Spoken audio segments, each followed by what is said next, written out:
Yo les gars, j'espère que vous êtes tous très bien. Aujourd'hui, je suis vraiment hyper content de enfin lancer ce nouveau format sur ma chaîne. Enfin, j'ai déjà lancé il y a quelques mois avec les débris Formule 1. Clairement, c'est l'émission Let's Talk About It. Mais pour les débris Formule 1, je mettais Let's Talk About It spécial Formule 1. Là, clairement, c'est vraiment la première émission Let's Talk About It hors débris Formule 1. Mais clairement, les débris Formule 1, j'ai arrêté. Je pense que je recommencerai l'année prochaine pour la nouvelle saison.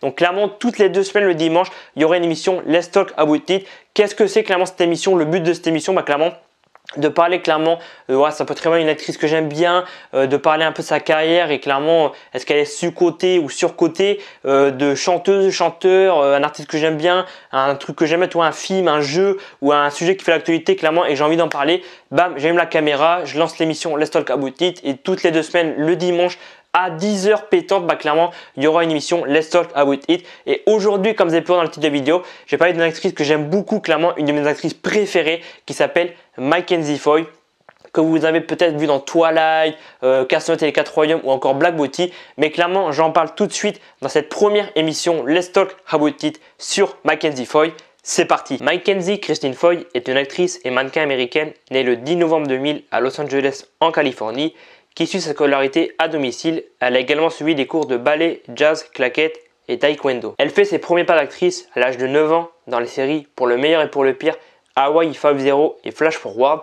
Puis elle obtient en 2010 le rôle de Renée Smekelen dans la saga à succès Twilight, où elle va interpréter le rôle dans les 2 derniers volets jusqu'en 2012 et où elle va se faire remarquer pour sa performance, ce qui va lui valoir sa première nomination au Young Artist Award, mais n'aura pas la récompense. 1 an après avoir obtenu le rôle dans Twilight, elle a joué dans un film indépendant intitulé Plastic Jésus aux côtés de Chandler Canterbury. En 2012, elle tourne dans le film d'horreur de James Wan, Conjuring, Les Dossiers Warren, où elle incarne une des 5 sœurs Perron. Le film sortira en 2013 et rencontrera un grand succès. En février 2012, elle apparaît aussi dans le dernier épisode de la saison 2 de la série L'heure de la peur, où elle incarne Nathalie, et elle y rejouera de nouveau en novembre dans son 3, mais dans le rôle de Georgia Lomin cette fois. Elle a aussi doublé Célestine dans la version anglophone de Ernest et Célestine et obtenu le rôle principal en octobre 2012 de l'adaptation du roman de David Baldacci, Wish You Well, réalisé par Darnell Martin et sorti en 2013. En juillet 2013, elle rejoint la distribution du film de Christopher Nolan, Interstellar, où elle joue la jeune Murphy. Sa prestation va être remarquée et saluée et va lui permettre d'être nommée dans plusieurs cérémonies, 7 pour être exact, vous les voyez actuellement à l'écran. Et elle aura une récompense au Saturn Award de 2015 dans la catégorie meilleur jeune acteur. La même année que Interstellar qui sortira au cinéma en 2014, elle jouera également dans le film Black Hey Dog et le téléfilm The Boy Car Children et dans un second téléfilm en 2015 intitulé Jesse Stone Lost in Paradise. Mais après ce téléfilm et après Interstellar sorti au cinéma en 2014, plus aucun film au cinéma, plus aucun film du tout. Elle disparaît des écrans radars. Elle s'absente pendant 3-4 ans et revient en 2018 avec le blockbuster Disney Casse-Noisette et les 4 Royaumes, où elle tient le rôle principal de son premier blockbuster et où elle livre une très belle performance. Le film obtient dans l'ensemble de bonnes critiques de la part de la presse et du public. Et en mai 2019, elle est annoncée dans un nouveau Disney, Black Beauty, tiré du roman d'Anna Sewell, qui sortira le 27 novembre 2020 sur Disney+, et qui, par rapport à Casse-Noisette et les 4 Royaumes, aura des avis assez mitigés. Et son prochain film est actuellement en pré-production. Je ne sais pas si le film sortira au cinéma. Ce n'est pas un film Disney, donc je ne pense pas qu'il sorte sur Disney+. Le film, je pense, sortira au cinéma. Donc je pense qu'il sera traduit en français par L'homme qui a sauvé Paris, puisque le titre officiel c'est The Man Who Saved Paris. Donc je pense que l'histoire, ça sera un peu tiré d'une histoire vraie par rapport à un homme qui a sauvé Paris. Le casting est plus sympathique. Je vous mets toutes les stars clairement qu'il y aura dans le film.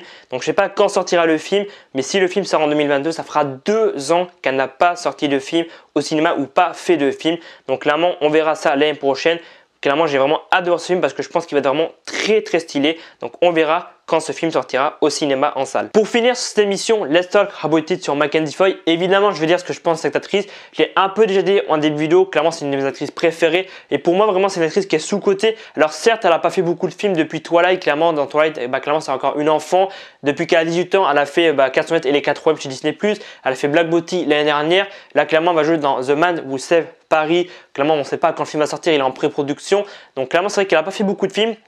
Et pour moi, vraiment, c'est une actrice, voilà, elle a que 20 ans. Donc, clairement, elle a largement le temps d'exploser au niveau international. Mais vraiment, je pense que dans les prochaines années, on va attendre beaucoup parler d'elle. Enfin, j'espère qu'on va entendre parler d'elle parce que je trouve vraiment qu'elle est hyper talentueuse, elle est magnifique. Et ouais, Castagnette, j'ai beaucoup aimé. Vraiment, c'était un bon Disney. Black Beauty, clairement, à ce jour, elle n'a pas fait énormément de films. Donc, clairement, pour moi, ce jour, c'est le meilleur film qu'elle a fait. Vraiment, elle est incroyable dedans, elle est phénoménale. Clairement, le film est magnifique et tous les acteurs dans le film Black Beauty sont incroyables. Mais c'est vrai que c'est elle, l'actrice principale. Et clairement, c'est, on peut dire, un peu son deuxième blockbuster après Castagnette et les 4 hommes, même si bon, c'est pas vraiment un blockbuster. Black Beauty, c'est par rapport à Castagnette et les 4 hommes, il n'est pas sorti au cinéma, donc on peut pas vraiment appeler ça un blockbuster. Mais voilà, pour moi, elle est sous-cotée, elle est vraiment incroyable et je pense que ouais, dans les prochaines années, elle va vraiment cartonner. Enfin, j'espère pour elle qu'elle va cartonner parce que clairement, ouais, dans Black Beauty, moi vraiment, elle m'a impressionné. Allez voir Black Beauty sur Disney+, si vous avez Disney+, ou clairement regardez en streaming, mais clairement, je trouve que dans le film, elle est incroyable vraiment. C'est vrai que moi je l'ai découvert en Twilight comme je pense aussi beaucoup de personnes.